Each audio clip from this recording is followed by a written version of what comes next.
Halo guys, kembali lagi di channel Bang Naim Gaming with Christ. Meskipun sudah lama tidak gaming dan konten gaming saya tidak laku, tapi kali ini aku tergerak pengen nyelesain konten PPAT ya, pertolongan pertama untuk anak Tuhan, sesi depresi. Jadi topik ini adalah topik yang Tuhan udah kasih sejak lama sebenarnya.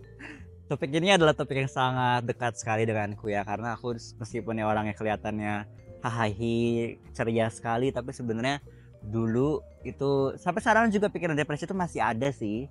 Pikiran kayak, oh kamu nggak cukup, oh lihat orang lain dia lebih kaya dari kamu, kayak oh lihat di umur segini udah punya anak dua, mobil dua, rumah dua gitu ya, anak dua gitu, kamu punya apa, tabungan 2 digit aja nggak bisa. Oh, that got too close to home ya. Jadi banyak pikiran-pikiran yang membuatku tuh melihat diriku sendiri dan apa yang aku nggak punya gitu. Dan ketika aku itu tenggelam dalam pikiran-pikiran seperti itu, jadi nggak bisa keluar kan dari pikiran tersebut. Dan dulu ketika parah-parahnya pikiran itu, ini yang orang bilang depresi ya. Dan gak ada jalan keluar kan, gimana gimana cara keluar dari keluarga yang problematik, nggak punya duit, dan you know lah, setiap keluarga punya masalah masing-masing. Ini video ini tidak membicarakan tentang masalah, ini cuma sharing uh, posisi yang aku pernah lewatin ya. Jadi PPAT itu kan sebenarnya pertolongan pertama untuk anak Tuhan ya. Aku percaya bahwa untuk setiap masalahnya itu Tuhan udah kasih jawabannya. Dan untuk depresi ini aku mau share sedikit apa yang Tuhan udah lakuin di hidup aku tentang depresi ini. Untuk sekarang pikiran itu masih datang, tapi aku udah punya jawabannya. Jadi aku mau share jawaban ini ke teman-teman dengan harapan kalau kamu punya pilihan untuk mengakhiri hidupmu atau tidak, jawabanku pilihlah Tuhan. Ya, jadi ketika kita punya pikiran-pikiran seperti itu, rasanya nggak enak, dan nggak cuma nggak enak, tapi nggak mampu untuk keluar dari perasaan depresi itu kan, karena kita nggak bisa melakukan sesuatu yang berarti untuk mengubah kondisi kita gitu. Jadi nggak ada alasan untuk tidak depresi, nggak ada alasan untuk bersuka cita gitu ya kak. Jadi rasanya tuh kayak hidup tuh nggak ada gairahnya gitu.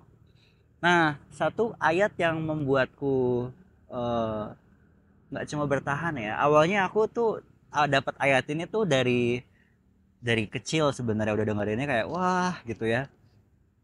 Awalnya ayat ini kupikir ya ayat ini bisa dipakai untuk itu juga sih. Jadi ayat ini tuh Mazmur 37 ayat 4 ya. Ayat ini berbunyi, bergembiralah karena Tuhan, maka ia akan menginginkan memberikan apa yang diinginkan hatimu gitu. Dulu ayat ini ku pakai untuk apa ya, sebagai penguat ya, bahwa oh mungkin aku bisa dapetin apa yang aku kurang. Kayak tadi kan aku cerita, oh aku depresi karena nggak punya duit, utang masih banyak, keluarga berantakan, dan segala macam gitu ya. Dulu aku pikir konteks ayat ini maksudnya adalah, oh mungkin Tuhan akan memberikan itu semua kalau aku fokusnya sama Tuhan gitu. Tapi belakangan ini Tuhan suruh aku baca itu lagi, Mazmur 37 ayat 4 ya. Dan aku menemukan makna yang baru, wahyu yang baru dari Mazmur 37 ayat 4 ini. Kata bergembiralah karena Tuhan itu kan seperti perintah ya. Bergembiralah, bersukacitalah karena Tuhan. That's actually a very beautiful verse, karena sebagai orang yang depresi, mencari alasan untuk bahagia tuh susah, nggak ada. Gimana caranya bisa bilang Tuhan Yesus baik ketika kamu lagi dikejar-kejar debt collector? Gimana caranya bisa bilang Tuhan Yesus baik? Atau nggak usah lo ngomong Tuhan Yesus baik. Gimana caranya mau ingat Tuhan kalau misalnya kita tuh lagi dalam keadaan terpuruk gitu loh? Nggak cuma terpuruk, kekurangan gitu ya. Jadi agak susah untuk ngomong kayak gitu. Tapi Mazmur 37 ayat 4 bilang bergembiralah karena Tuhan. Ada satu kata yang pasti teman-teman miss di sini. Karena ya, bergembiralah karena Tuhan.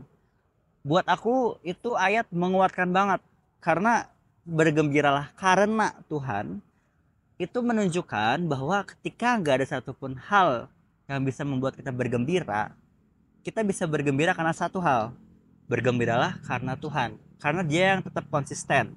Mau kita nggak bisa bergembira karena uang kita, nggak bisa bergembira karena keluarga kita, nggak bisa bergembira karena achievement kita tetap bisa selalu bergembira karena Tuhan.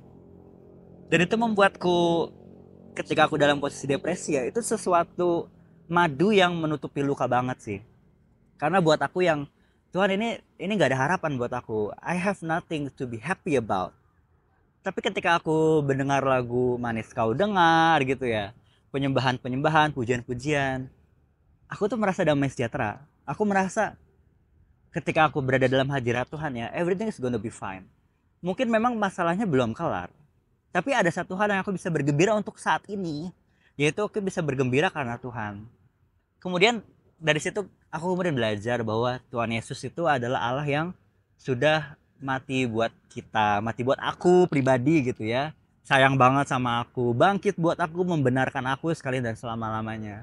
Kemudian makin lama aku fokus sama Tuhan dan sadar bahwa aku tuh nggak perlu lakuin apa-apa, Tuhan sediain loh.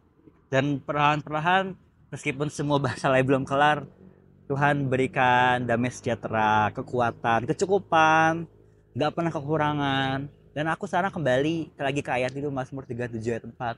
Dan Tuhan ingetin lagi bahwa bergembiralah karena aku, anakku. Ketika kamu nggak punya hal apapun lagi untuk bersuka cita, kamu masih punya aku gitu. Aduh, ah, yang feeling malah aku di sini. Because I've been there. Jadi semua topik PPAT ini adalah topik yang secara pribadi aku alamin, dan aku harap aku bisa jadi berkat lah, meskipun cuma buat satu orang gitu ya, bahwa Jesus loves you so much my friend, you don't have to go through that alone, gak perlu alami itu semua sendirian ya. Aku ingat banget dulu ketika aku depresi berat gitu ya, kan pikirannya jadi nggak benar gitu. Dan ketika pikiran yang nggak benar itu, kita ya banyak lah, mau mau mengakhiri hidup segala macam. Bisa juga, kalau aku sih dulu obsesif ya, jadi mencari perhatian ke orang dan tempat yang salah gitu. Tapi itu semua nggak berarti ketika kita melihat kepada Tuhan gitu loh. Ujung-ujungnya Tuhan udah tahu apa yang akan kita lakukan, apa yang telah kita lakukan, dan itu, di atas semuanya itu Tuhan tetap sayang sama kita. Jadi sebenarnya aku kemudian sadar, jawaban dari masalah-masalahku itu bukan solusi yang aku kira. Contoh, kalau misalnya masalahku itu utang, jawabannya tuh bukan uang untuk membayar utang. Agak kontraindikasi memang. Karena sebenarnya yang Tuhan inginkan buat aku itu bukan sekedar hanya punya uang untuk bayar utang, tapi punya uang untuk menjadi berkat buat yang lain. I hope you're getting this ya. Jadi ketika kamu punya masalah, kamu nggak bisa berpikir secara sehat, ingat bahwa Tuhan tuh udah tahu apa yang kamu alamin. Dan kalau yang kamu butuhkan itu adalah kematian, Tuhan Yesus sudah sediain kematian yang lewat dirinya sendiri gitu ya. Anak Bapa yang terkasih. Bedanya, kematian Dia membawa kebenaran buat kita, ya kan? Sehingga sekarang kita punya pengharapan yang pasti, Kristus di dalam kita. Jadi aku sadar bahwa masalah yang aku hadapi itu, bahkan sampai ke masalah pornografi, kecanduan gitu ya, sexual immorality yang aku ceritain di PPAT 1, itu juga solusinya bukan dengan aku mencoba, tapi solusinya itu ada di dalam Tuhan Yesus gitu. How great our God, benar-benar betapa besar Tuhan kita, betapa baiknya Tuhan kita. Jadi aku berdoa teman-teman di sini yang mengalami depresi, if you have no reason at all to be happy, just be happy in the Lord. Bergembiralah di dalam Tuhan, karena Tuhan, ya. Nggak apa-apa kalau kondisi kamu nggak ada yang bisa kamu bersyukurin gitu ya. Kan ada moto dunia bilang kayak, oh, you have to be grateful, kamu harus bersyukur untuk apa yang kamu punya. Tapi kalau misalnya nggak punya apa-apa, apa yang mau disyukurin? Hidup juga susah gitu kan. Bersyukur karena hidup, tapi hidupnya cuma untuk menderita gitu kan, apa yang bisa disyukurin? Tapi kemudian Alkitab berkata bahwa bergembiralah karena Tuhan, maka Ia akan memberikan apa yang diinginkan hatimu.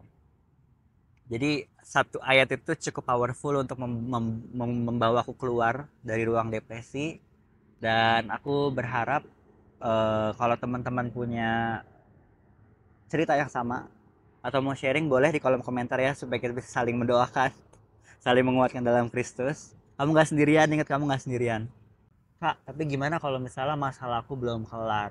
Bagaimana cara ngelarinnya? Jujur aku nggak tahu jawabannya. Karena masalah tiap orang beda-beda ya. Tapi satu hal yang aku tahu pasti, Tuhan Yesus adalah jawabannya, dan Tuhan Yesus tahu jawabannya.